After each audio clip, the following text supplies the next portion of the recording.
Mom, we need to escape. Dad's going to kill us. Right now. At midnight, my 6-year-old daughter suddenly woke me up, screaming. What's going on? As she recounted her story, I trembled in fear. You see, my daughter possesses a mysterious power.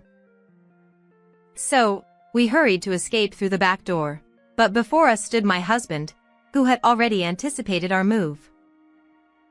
And then we were subdued and forced into the car.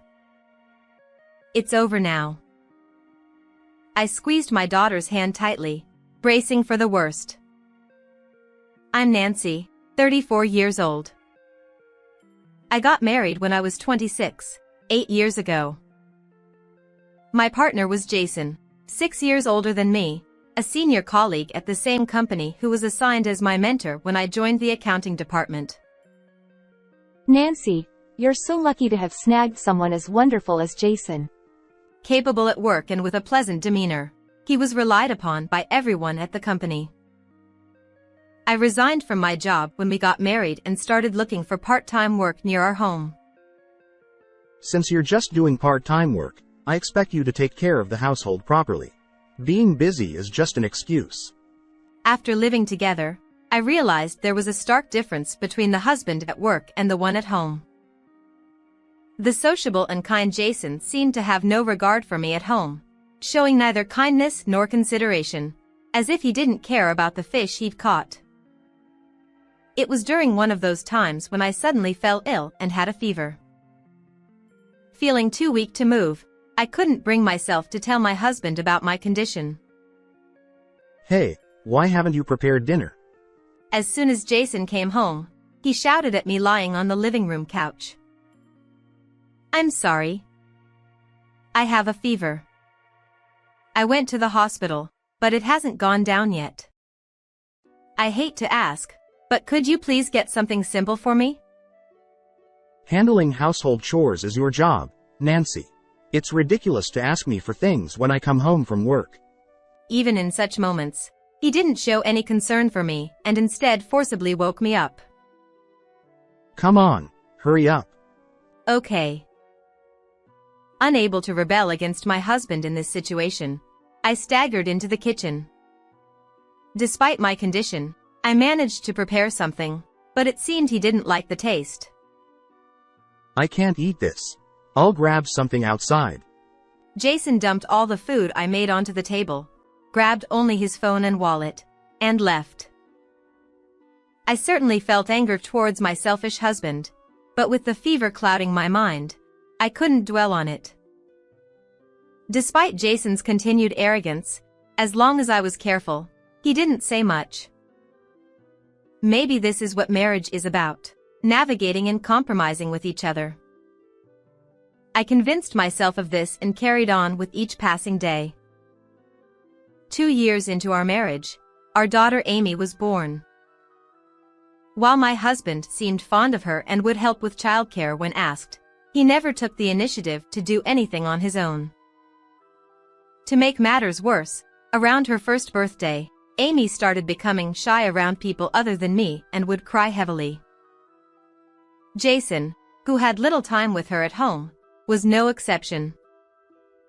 Why does she cry? Even me, her dad. It seems like she's going through that phase right now.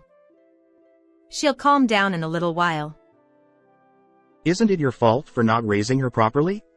Blaming it all on me, he stopped participating in childcare and his interest in our daughter waned. As time went by, our daughter Amy turned 3 and started saying odd things occasionally. Mom, be careful, you might fall down the stairs with a big thud. Not understanding what she meant, I brushed it off. However, a few hours later, while carrying a heavy load, I missed the last 2 steps of the staircase, landing hard on my backside. Ouch! Mom, are you okay? See, that's why I told you. While I watched my daughter, who seemed both worried and proud as she placed her hand on my back, I brushed it off as mere coincidence. However, she continued to exhibit this mysterious power, warning me of danger or bringing good news, but only concerning me. I tried telling my husband about it, but his lack of interest in Amy made him skeptical. I should stop talking about this. Thanks to my daughter's ability, we enjoyed safe and peaceful days. However, when Amy turned 6, I began to feel that something was off about Jason. He was always preoccupied with his phone, quickly leaving whenever he received a call. As a result, he spent more time locked in his room. But that wasn't the only reason I found his behavior strange. I bought these popular sweets that were on TV the other day. Have some. I was puzzled by Jason's sudden kindness, reminiscent of our time dating. Is he having an affair? I considered that his newfound kindness might be related to that, so while my husband was at work, I decided to search his room. But I didn't find anything particularly suspicious. After much deliberation, I decided to check Jason's phone while he slept, only to find it unlocked, which was anticlimactic. Nothing there. Is he deleting everything? Determined to get to the bottom of things, I discreetly installed a GPS app to monitor his movements. I thought this would provide some answers, but he usually just went straight home after work, without any detours. Was I just overthinking it? Although I was curious, I decided to stop investigating further at that time. It was a summer night, sometime later, when everything unfolded. Mom, Dad's going to kill us. We need to run away right now. In the dead of night, Amy suddenly screamed, shaking me awake. What's going on? Though I could sense it was serious from her demeanor, when I heard the story from my daughter, I trembled in fear. Believing Amy, I started preparing to escape and was about to leave through the back door when it happened. Where are you going? Blocking our path, my husband stood in front of us like a sentinel. Without a word, he forcefully pushed us into the car and bound our hands with ropes. Then, he took the driver's seat and started the car. Hey, where are you taking us? Jason only occasionally glanced at us through the rearview mirror and didn't respond to my questions. I could barely make out his murmurs, but they were audible enough. He drove for a while until we reached what seemed like a deserted port, with no streetlights around. Nancy, thank you for everything. Because of you, everything's resolved. I can start over. In the darkness, I could barely see my husband's eerie smile through the rearview mirror. What do you mean? What are you planning to do with us? But Jason ignored my questions, got out of the car, and disappeared into the darkness. I wanted to get out of the car, but with my hands bound, I couldn't move. As I struggled, the car began to move slowly and eventually plunged into the sea. Panic-stricken, I desperately wriggled until, by luck, I managed to loosen the ropes around my wrists and, along with my daughter, escape from the car. We climbed out of the sea, making sure not to be seen by my husband, and found shelter in a nearby hut. Amy was trembling with fear, but I comforted her, relieved that we were safe. I'm so glad we're okay.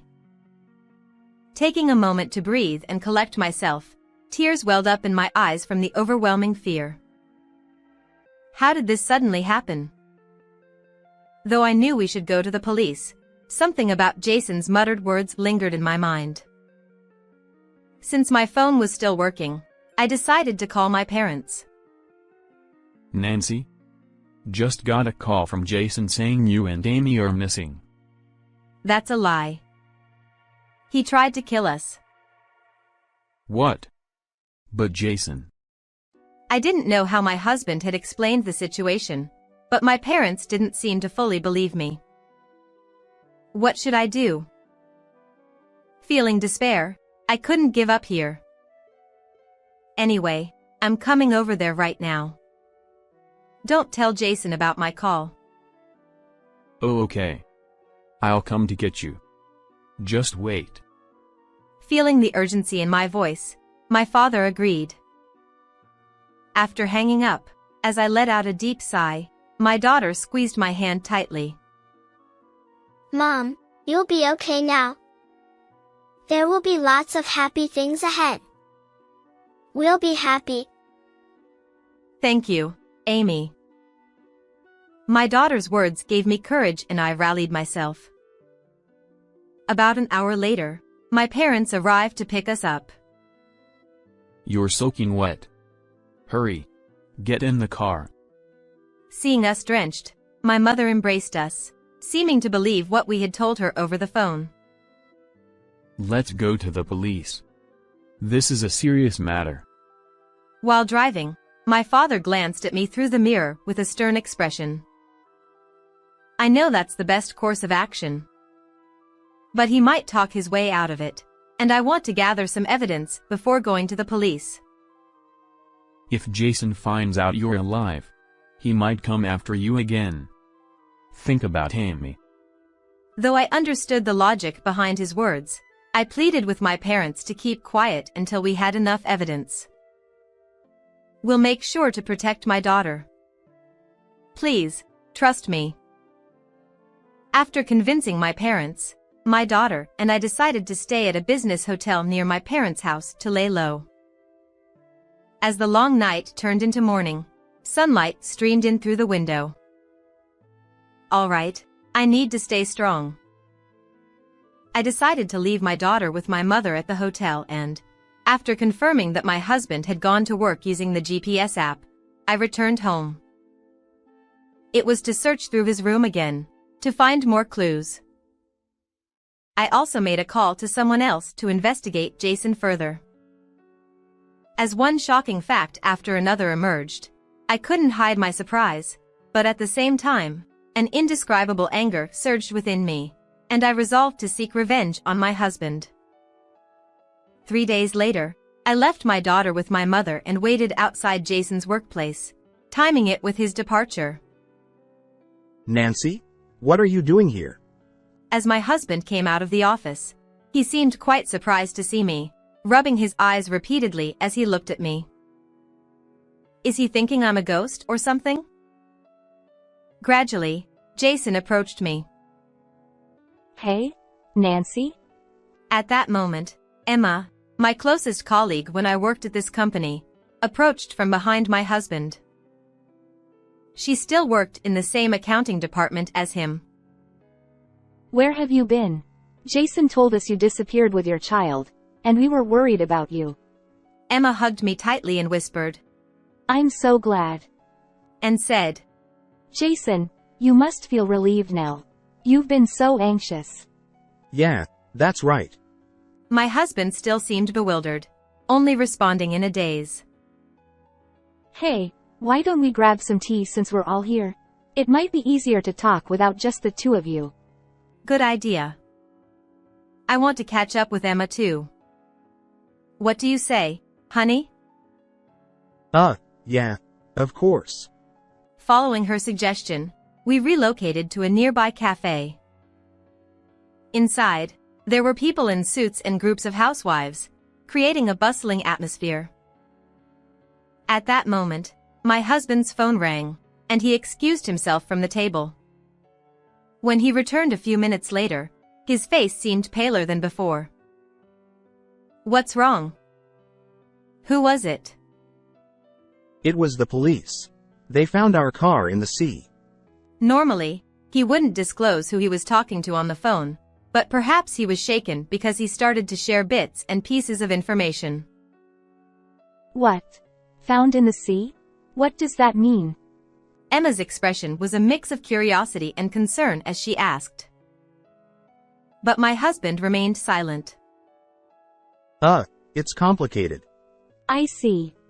With just that muttered response, she excused herself, saying, Oh, I have to make a phone call, and left the cafe. A brief silence fell between my husband and me as we sat facing each other. Then, my husband broke the tension. Well, I'm just glad everyone's safe. With a rather forced smile, he looked at me. He tried to make excuses and smooth things over, but I wasn't buying it. Why did you do something like that when you never even thought about it? Why? As I stared straight at Jason, he instinctively looked down, falling silent. That's when I pulled out a few papers from my bag and laid them out on the table. What's that? If you won't say anything, then I'll tell you everything. The items I laid out included a loan agreement in Jason's name from a suspicious source, my life insurance policy, and copies of my husband's notebook. Jason seemed quite surprised, his eyes widening as he glanced around. When did you get these? Ignoring his question, I slid the copies of the notebook in front of him. As he peered at them, his mouth tightened into a thin line. What are these numbers? I don't remember. Isn't this the amount embezzled from the company? Indeed, the pages detailed monthly dates over the past 10 years since my husband joined the accounting department, each accompanied by a corresponding amount. You can't just assume things without evidence. It's not something you just throw around. He slammed the table in anger. Just then, Emma returned to the table and chimed in. I think it's the amount Jason embezzled from the company. Emma? What are you talking about? The truth is, I couldn't shake off my curiosity about what he muttered to himself in the car before we plunged into the sea. Something about the company and debts. After examining the notebook I found in my husband's room, I contacted my former colleague Emma, thinking there might be something to it. She revealed, There are rumors circulating among the higher-ups that Jason has been embezzling company funds. Furthermore, she disclosed that she had been discreetly investigating the matter at the request of the finance director. I decided to meet with Emma and handed her copies of the notebook. When comparing the data from past records, the numbers in this notebook match up. Are you two in cahoots? Trying to frame me? Don't say such slanderous things. After all, this is all true, isn't it? I had confided everything to her and conveyed that I was considering repercussions against him. Sensing it might be risky for us to be alone, she volunteered to be present and play along, pretending she knew nothing about the situation. Hey, come on. Take a good look here. I've already paid it all back, so there shouldn't be any problem. Jason pointed to the last page of the copies, trying to defend himself. It seemed he had realized he was on the verge of being caught by the company and had been gradually adjusting the numbers while repaying. Even if you've paid it back, what you did can't be erased, and it's a crime. Exactly. Why did you do something like this? Well, I needed the money. As he began to explain his reasons, both Emma and I couldn't help but exchange incredulous looks and sigh simultaneously.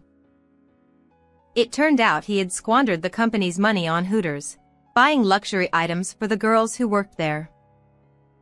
I think this matter has already been reported to the higher-ups by the department head. Emma, after all I've done for you as a senior, you're betraying me like this? Aren't you grateful for anything? This time, he suddenly began to get angry, directing his anger towards Emma. The other customers and employees in the store seemed to be interested in our conversation, as the lively atmosphere from when we entered had disappeared, and they were now listening intently. Enough already. It's not all your fault. What did you say? After paying the bills, I barely have any money left for myself. Just because of that, it doesn't justify dipping into the company's funds. Moreover, you were borrowing money to cover up the embezzled amount, right? This time, I fluttered the loan agreement in front of my husband. Well, that's... Upon examining the company name written on it, it wasn't a bank but rather a rather suspicious money lender. This company seems to have really high interest rates. So, you were backed into a corner and had no other choice, right? Jason must have hit a nerve. He gritted his teeth and fell silent. And so, you were planning to make me disappear and collect the insurance money. Is that it? I confronted him with the life insurance certificate. He seemed to be sweating profusely, perhaps feeling the pressure. No, that wasn't my intention. Please believe me. Both Amy and I were almost killed by you. What am I supposed to believe? I just wanted to take a break, stepped out of the car for a moment, and next thing I knew, the car was in the sea. Jason gestured wildly, trying desperately to persuade me. If that's the case, why didn't you call for help right away? When I snapped back, he didn't have anything more to say. Everyone in the room seemed to be watching our exchange, and the store was eerily quiet, with only the faint music playing in the background. It was supposed to be completely fine. Everything was going according to plan. He began pounding the table vigorously. All of this, it's all because of Amy's mysterious power. Huh? Power? Was that real? In fact, when my daughter told me to run away, We will dive into the sea with the car. I was informed about that. With that in mind, I prepared for the worst, keeping a hammer in my bag to break the car window and putting my phone in a waterproof bag. I remembered that escape method from watching TV before. Well, being tied up was unexpected, but I'm glad we made it in time. Damn it. If we were found deceased and tied up, wouldn't you have thought the police would suspect something? Money was the only thing on your mind anyway, wasn't it? He must have thought it was a perfect plan indeed. My husband couldn't help but let out a sound. There's no news of your discovery, so of course I won't get any insurance money. It's a disaster. Jason drank the water in front of him in one gulp and let out a big sigh. We're going to the police together. Please don't do that. You've been saved, isn't that enough? He deflected, stood up from his chair, and tried to leave. I can't forgive you for putting Amy in danger. Oh, before you go to the police, sign this, I said, thrusting the completed divorce papers toward my husband, who looked as if he'd been hit by a ton of bricks. Did he still think we could live as a family in this situation? We're not getting divorced. Just help me repay the money I borrowed from the loan shark. And, Nancy, take out a loan in your name for me. Jason pleaded while saying something outrageous. That's impossible. Don't push your luck. A wife who doesn't help her husband when he's in trouble is unthinkable. Then, he got angry and tried to raise his hand at me. However, a businessman-looking customer sitting behind Jason instinctively grabbed his hand, preventing him from doing so. Cut it out. And who are you anyway? Outsiders should mind their own business. Jason resisted, but with some employees and other customers joining in, he was immobilized. At that moment, the distant wail of a police siren came to a stop in front of the store. It turned out that when my former colleague Emma left her seat, she had reported it to the police. Why the police? Nancy, please, help me. This time, he shed genuine tears and literally begged. Reflect deeply from the bottom of your heart, and atone for your sins. As I pushed him away, he broke down in tears right there, whimpering loudly. Later, my husband was escorted by the police who arrived at the store, and after being questioned, he was arrested. He received a prison sentence for this incident and will be living behind bars for the foreseeable future. Of course, we divorced, and we decided to claim compensation for the mental anguish my daughter and I suffered. While the exact amount is still being discussed with our lawyer, considering the danger we faced, it's likely to be substantial. The debt my husband borrowed from shady sources was apparently repaid by my parents-in-law. They promised to recover the advance money, so even if he comes out of prison, he faces a long and arduous road ahead, filled with thorns. After that, My daughter's mysterious power vanished without a trace. Perhaps it had served its purpose in protecting me. I moved with Amy near my parents' house and started working as a full-time employee. I hold on to the words my daughter told me back then. From now on, you'll have lots of fun and be happy. With those words as my guiding light, I walk forward with optimism.